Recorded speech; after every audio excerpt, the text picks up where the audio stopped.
A paz de Cristo a todos os internautas que acompanham o canal Tempo com Deus. Eu sou Paulo Fábio Tomás e trago para vocês o quadro Curiosidades Bíblicas. E o assunto de hoje é: você sabe qual era a função das carpideiras? É isso mesmo, nós vamos falar das carpideiras que a Bíblia nos relata. Então nós vamos definir, o que seria uma carpideira. A carpideira é uma profissional feminina cuja função consiste em chorar para um morto estranho, alheio, desconhecido. É feito um acordo monetário entre a carpideira e os familiares do falecido. A carpideira chorava e mostrava seus prantos sem nenhum sentimento, grau de parentesco ou amizade. A profissão existe há mais de 2000 anos. Então nós vemos aí, que seria uma profissional do choro, uma profissional aí dos velórios, dos funerais, paga para chorar. Mas nós vamos ver agora na Bíblia Sagrada aonde relata a presença das carpideiras, Primeiramente, eu quero ler em Jeremias 9:17, que diz assim: Assim diz o Senhor dos Exércitos, considerai e chamai carpideiras, para que venham, mandai procurar mulheres hábeis para que venham, mulheres hábeis no choro, profissionais do choro. Também pode ser chamado de pranteadores, Existe um versículo também em Isaías 57:19, que é uma referência a esses pranteadores profissionais do choro, que diz assim: criando louvor no lábio dos pranteadores de Israel, paz, paz aos que de longe, aos de perto, diz o Senhor, quanto a ele eu o curarei. Então existem também outras referências de pranteadores profissionais no Antigo Testamento. E no Novo Testamento, será que existe alguma referência aí dessas carpideiras? Existem versículos aqui em Marcos capítulo 5, 39 e 40, que seria uma referência a esses profissionais do choro, O versículo diz dessa maneira: Então entrou ele e lhes disse: Por que todo esse alvoroço e lamento? A criança não está morta, mas dorme.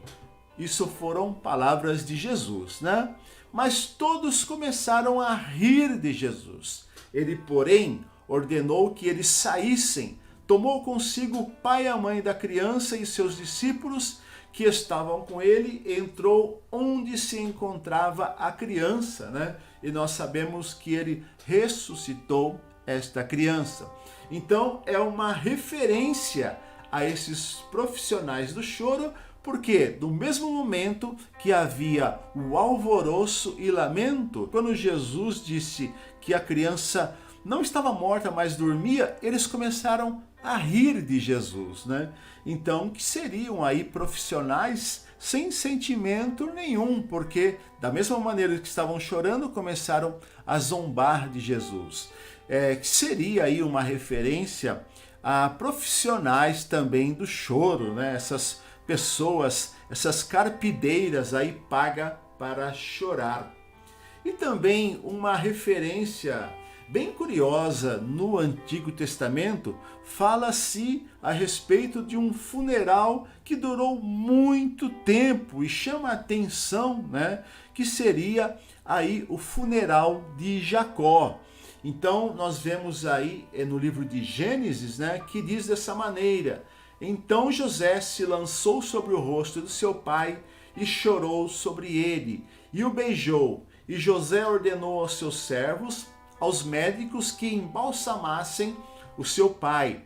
E os médicos embalsamaram Israel, né? Seria Jacó. E cumpriram-se 40 dias, porque assim se cumprem os dias daqueles que se embalsamam. E os egípcios o choraram por 70 dias, né? Então nós vemos aí que durou total esse funeral 70 dias, que chama a atenção aí no Antigo Testamento. Então nós vemos que as carpideiras eram profissionais, tomavam parte em cerimônias fúnebres. Sua tarefa era de evocar lamentações apropriadas aos enlutados, né? Então elas tinham ali um repertório de pranto, choro, né? Então elas eram organizadas e profissionais do choro. Então nós vemos também que as carpideiras, né, no caso do Brasil, chegaram junto com a colonização portuguesa. Inicialmente, o pagamento não era feito em dinheiro, mas com bens da família do morto.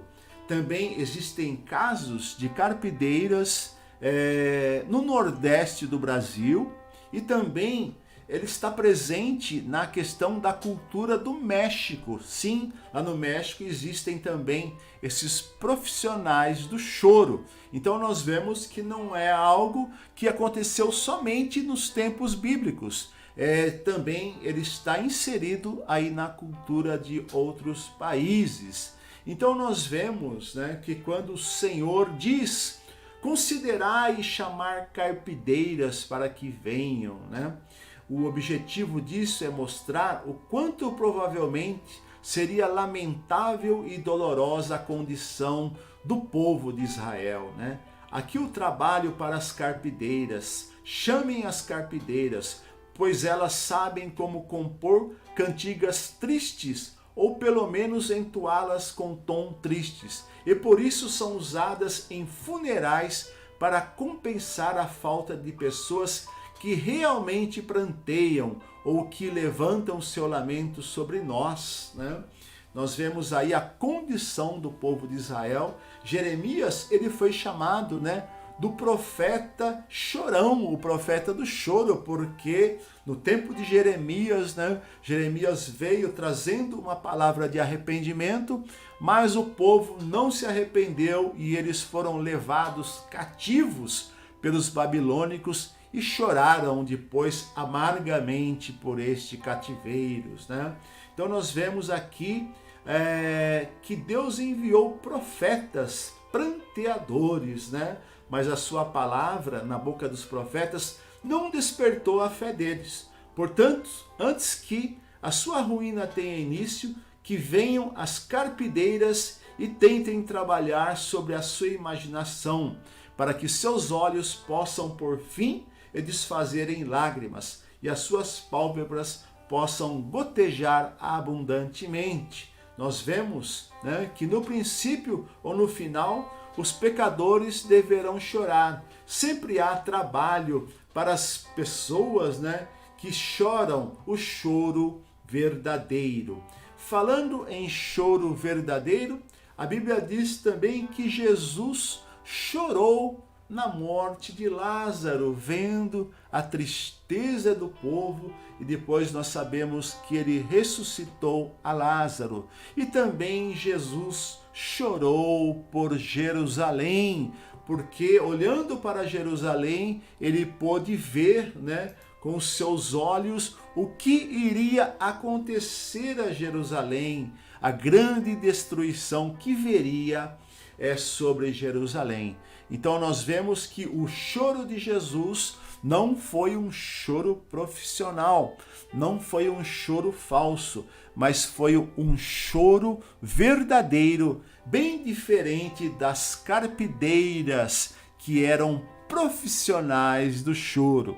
Então nós aqui trazemos mais uma curiosidade bíblica para você a respeito das carpideiras. Talvez você tenha lido já esses versículos, não tenha prestado muita atenção e isso passou e você não se atentou a isso.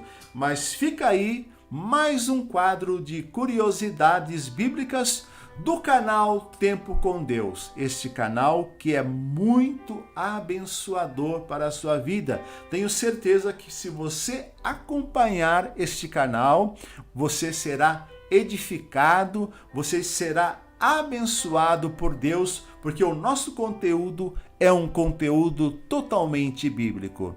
Que Deus abençoe a todos. Não se esqueça, hein? Se inscreva no canal Tempo com Deus para que você também tenha nas suas mãos, né, esse conteúdo tão abençoador.